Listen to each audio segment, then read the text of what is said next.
been in this role for some time, and actually 12 years ago I was employed by the University of Central Lancashire as careers advisor for disabled students, and it was very unusual at that time to actually have that title and that specialism as a careers advisor. I noticed on some people who booths they seem to have that as the addition, and we have it as like our specialism now, but it was quite a unique role. It was one of two that was created just over 12 years ago. So like Carol said, that's been the focus of my role for the whole 12 years. Seems amazing that's been 12 years.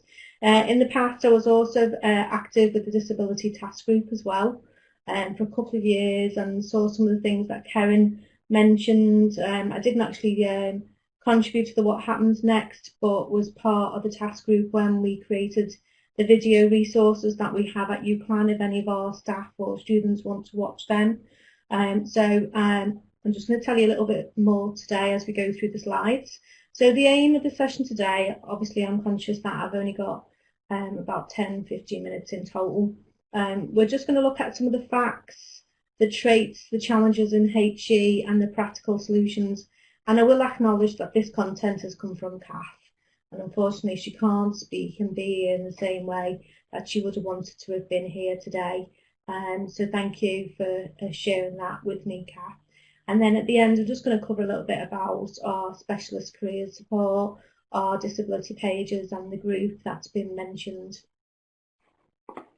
So, just a little bit of a what do they have in common? And anyone who sits in some of my sessions, and I know Andrew's online, he was in my session yesterday with me and Andrea, I very much like participation. So I would love you to use the chat and be you getting involved in that way. So can we guess, what do they all have in common?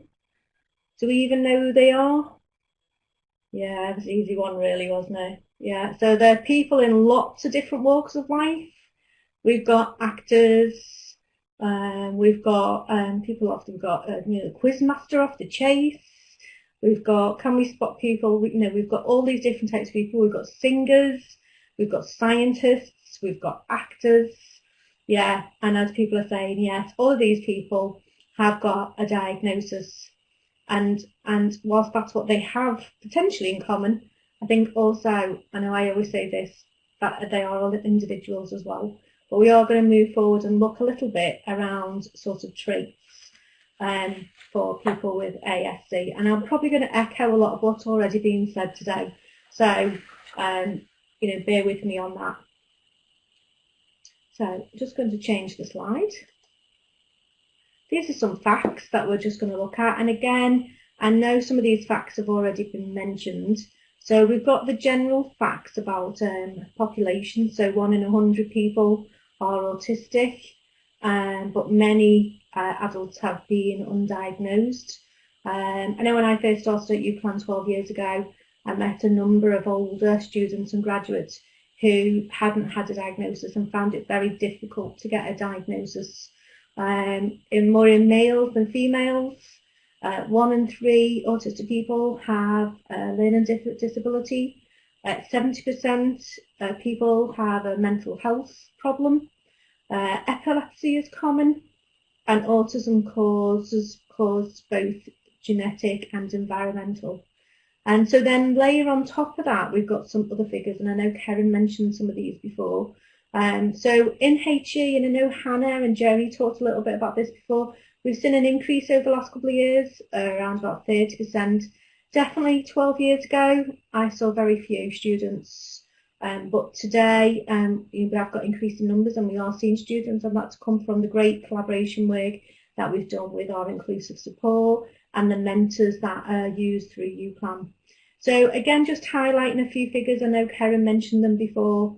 The third one here, the first degree and postgrad with social condition autism, we're least likely to have obtained full-time work and the lowest total employment levels. And again, we agree, that's why we're all here, isn't it? That transition to employment has been an area that we've been increasingly more interested in. Yes, we're supporting them in university, and we're working with students, and we offer particular support, but we're still seeing that transition and the employment not what we would want to be. and of all groups, that they are most likely to be unemployed and most likely to be taking further study. So it's really important to just relay that again.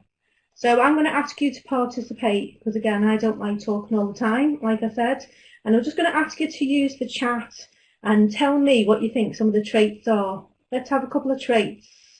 What do people think traits are of someone that you'd be working with as a student? They may not be in university, they could be in your college, they could be in your school.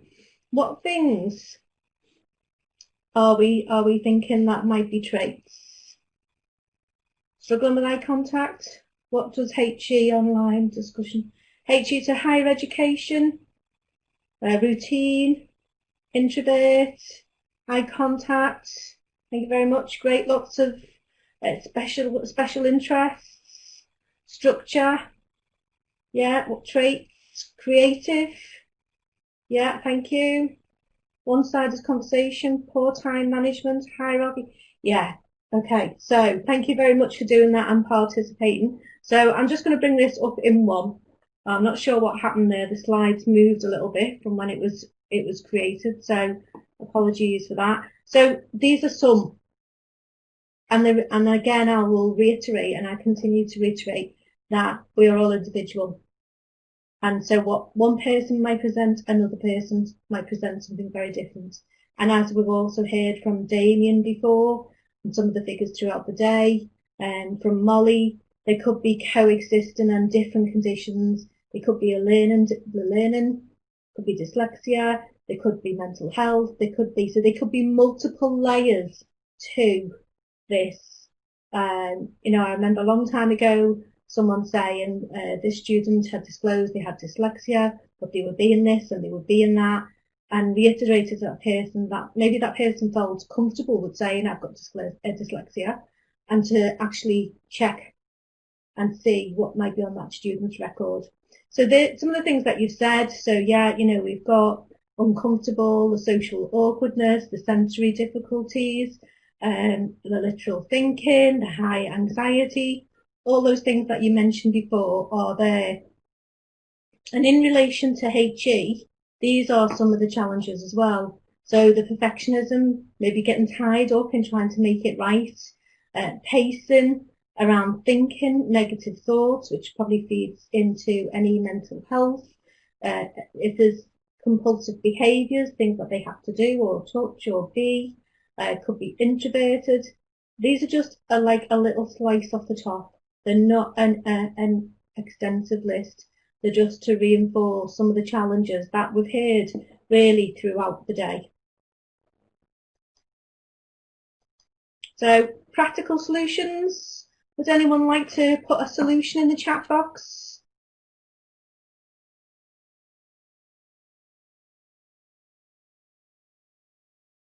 I think that was just my phrase in there, Jane, that you're picking up on.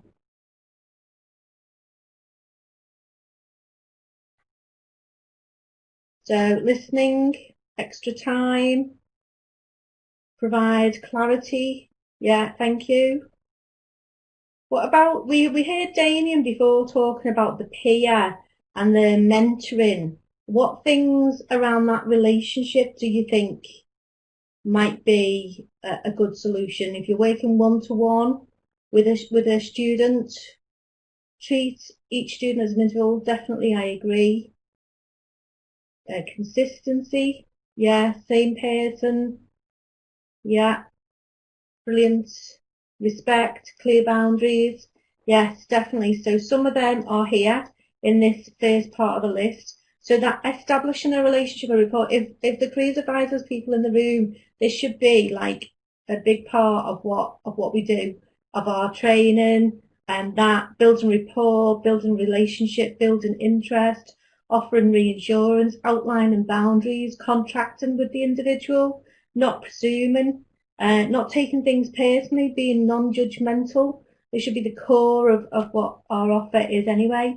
Providing support and guidance and sufficient time to thrive, which we would do with all of our students. So there's some of the sort of very practical solutions. again, I can still people putting in the chat, empathy and understanding for their viewpoints, listen to what they want, definitely. I'm conscious time's going to eat away from me now and all, so I'm going to rush forward a little bit. So yeah, reducing anxiety, how can we do that? You know, build rapport, develop trust, be there to listen, be clear with boundaries. All of these things really help for that more effective relationship, that trust, that rapport. So I'm just going to move on because I am conscious of time. One of the things I would say as well is about being very clear and be careful around metaphors and using certain phrases that might be a little bit ambiguous. Be quite clear with if you're creating actions. I know we're not directive as careers advisors, but if you be clear with what you're asking, avoid metaphors and set some clear objectives. So just keep that in mind all the time to be clear with what you're saying. I know there's a little screenshot here that has been took from someone's post about being clear. So you can have a look at that and you'll see that afterwards in the slides. I know there's a couple of questions in the chat. I'm sorry, I don't think I've got time for them at the minute, but we can always come back to them. As we've just got a couple of minutes left, I'm just going to cover very briefly what we've offered at UCLan. So for a long time, we've offered specialist careers support. And when students go on to book with the careers team, they can see that this appointment is for a student with a disability or a condition or needs extra support. And it outlines what we're meaning by that in the box. We've also worked very closely with inclusive support and our system at UCLan, which is called Starfish. Team members from inclusive support, academic staff can also do a referral to careers as well. So they can refer across and we will pick that up as a team. Just before the summer, I worked very closely with other colleagues at UCLan, Andrea and Gary, to start developing our first disability pages, working with some of the careers advisors in HE to try and see what they'd included. So at the minute, we're at a starting point. We've got 4 areas. So a bit about talking to careers, about disclosure, quite a lot of resources in there, the AdCast videos in there, about reasonable adjustments and some case studies. Richard brilliantly has got a video in there that he did for me earlier on in the year. And then a bit about the ASC group that Kath led on and we've had going since 2019. Given that space to be with other students and other people, given them, we have guest speakers. This year went to PricewaterhouseCoopers, they went to Whiston, and it's been an excellent space to share, learn and gain insight and have support and that peer type support that we've been offering. So that's a very quick, brief insight into what we've covered, what we've got at UCLan.